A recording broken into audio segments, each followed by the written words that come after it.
101-10183 Grup 6E Universitas Katolik Santo Thomas. Di video kali ini saya akan membahas klasifikasi pengambilan keputusan. 1. Menurut Guede. Klasifikasi model pengambilan keputusan menurut Guede yang berfokus pada model kuantitatif meliputi 1. Model linear programming atau program linear. Model ini digunakan untuk mengoptimalkan alokasi sumber daya dengan mempertimbangkan keterbatasan yang ada. 2. Model theory of games atau teori permainan. Model ini digunakan untuk menganalisis interaksi antara dua atau lebih keputusan yang saling terkait. Tujuannya adalah untuk mencari strategi terbaik yang menghasilkan hasil terbaik dalam situasi di mana hasil akhir dipengaruhi oleh keputusan bersama peserta. 3. Model queuing theory atau teori antrian. Model ini digunakan untuk menganalisis antrian atau antrean dalam satu sistem, seperti sistem layanan pelanggan, sistem produksi atau sistem transportasi. Tujuannya adalah untuk memahami dan mengoptimalkan kinerja sistem dalam hal waktu, tunggu, kapasitas, dan efisiensi. 4. Model inventory theory atau teori persediaan.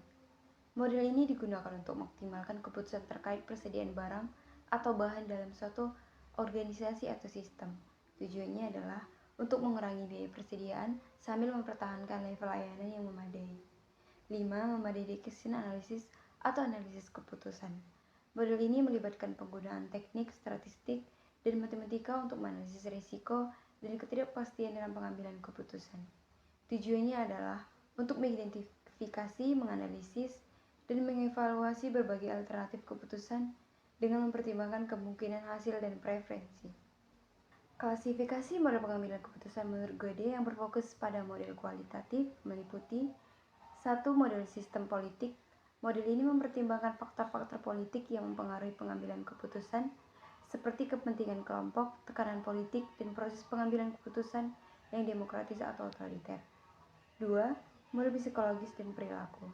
Model ini mengakui peran psikologi individu dan perilaku manusia dalam pengambilan keputusan.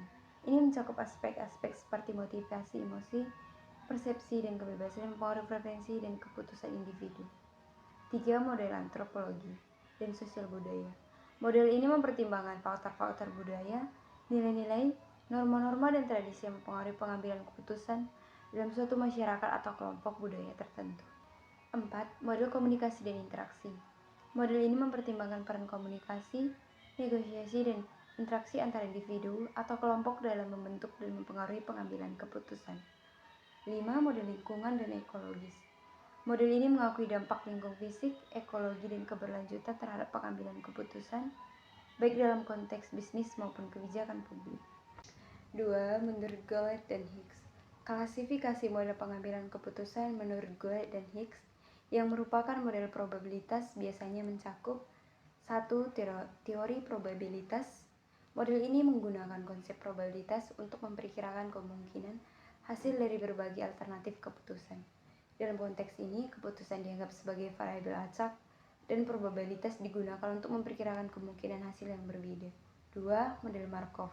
Model ini memodelkan perubahan keadaan sistem dari satu periode ke periode waktu berikutnya, dengan mengasumsikan bahwa perubahan tersebut hanya bergantung pada keadaan saat ini.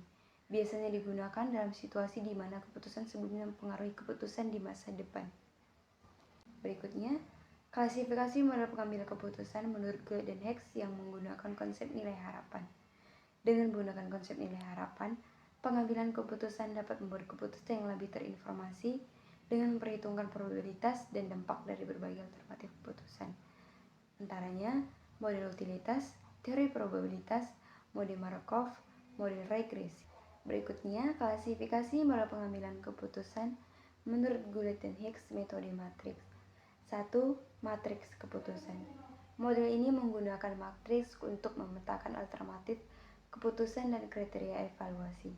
Setiap sel dalam matriks menunjukkan penilaian atau bobot untuk setiap alternatif berdasarkan kriteria tertentu. 2. Matriks Neutrin. Digunakan dalam konteks pengambil keputusan terkait diet atau kesehatan, di mana matriks digunakan untuk membandingkan nutrisi atau nilai gizi dari berbagai makanan. 3. Matriks pemilihan karyawan. Dalam konteks rekrutmen atau penilaian kinerja, Matriks digunakan untuk membandingkan kandidat atau karyawan berdasarkan kriteria tertentu seperti keterampilan, pengambilan, pengalaman, dan kinerja sebelumnya.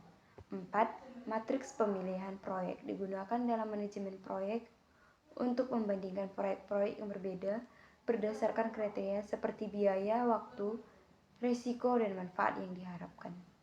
3. Menurut Visar. Dalam klasifikasi model pengambilan keputusan menurut Visar, model normatif mengacu pada pendekatan yang menetapkan standar atau norma tertentu untuk pengambilan keputusan. 1. Model utilitarian. Model ini menekankan pada maksimalisasi utilitas atau kepuasan total dari keputusan yang diambil.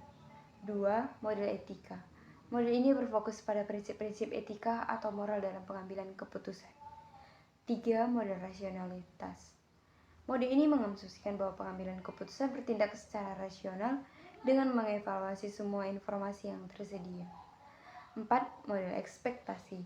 Model ini berfokus pada pemahaman, harapan, atau ekspektasi yang dimiliki oleh pengambil keputusan terhadap hasil dari setiap alternatif. 5.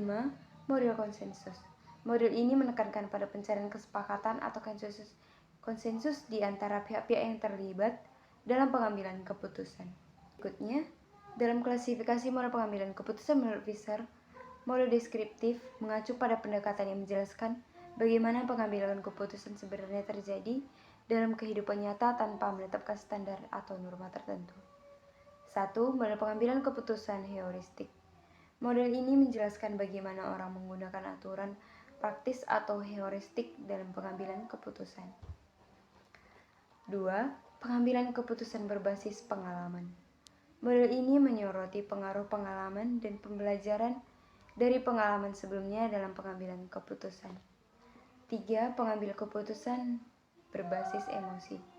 Model ini menggambarkan bagaimana emosi mempengaruhi pengambilan keputusan.